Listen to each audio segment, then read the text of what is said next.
ఆదికాండము 33 అధ్యాయము. యాకోబు కన్నులెత్తి చూచినప్పుడు ఏశావును అతనితో 400 మంది మనుషులను వచ్చుచుండిరి.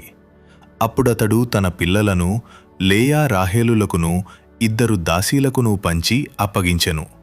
అతడు ముందర దాసీలను వారి పిల్లలను, వారి వెనుక లేయాను ఆమె పిల్లలను, ఆ వెనుక రాహేలును యోసేపును ఉంచి తాను వారి ముందర వెళ్ళుచు తన సహోదరుని సమీపించు వరకు 7 మార్లు నేలను సాగిలపడెను.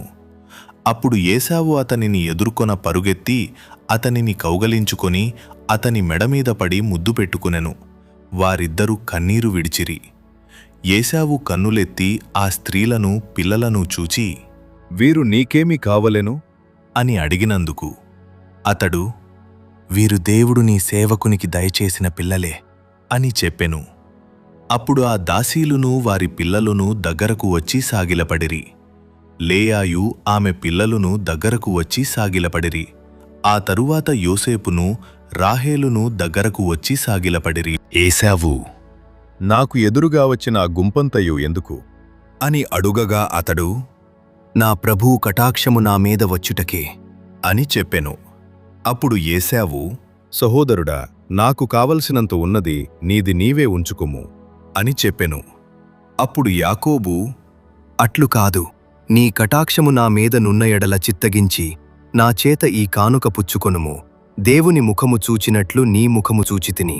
నీ కటాక్షము నా మీద వచ్చినది గదా, నేను నీయొద్దకు తెచ్చిన కానుకను చిత్తగించి పుచ్చుకొనుము. దేవుడు నన్ను కనికరించెను, మరియు నాకు కావలసినంత ఉన్నది అని చెప్పి అతని బలవంతము చేసెను గనుక అతడు దాని పుచ్చుకొని, మనము వెళ్ళుదము, నేను నీకు ముందుగా సాగిపోవుదును అని చెప్పగా అతడు, నా యొద్దనున్న పిల్లలు పసిపిల్లలనియు, గొర్రెలు మేకలు పశువులు పాలిచ్చునవి అనియు నా ప్రభువుకు తెలియను.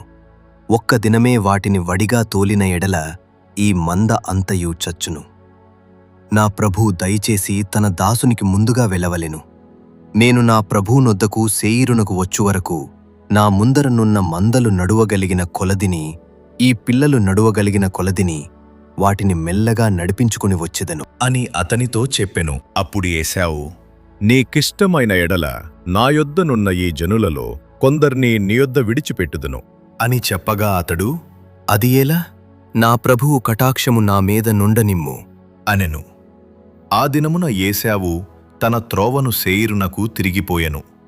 అప్పుడు యాకోబు సుక్కోతుకు ప్రయాణమైపోయి తనకొక ఇల్లు కట్టించుకొని తన పశువులకు పాకలు వేయించెను.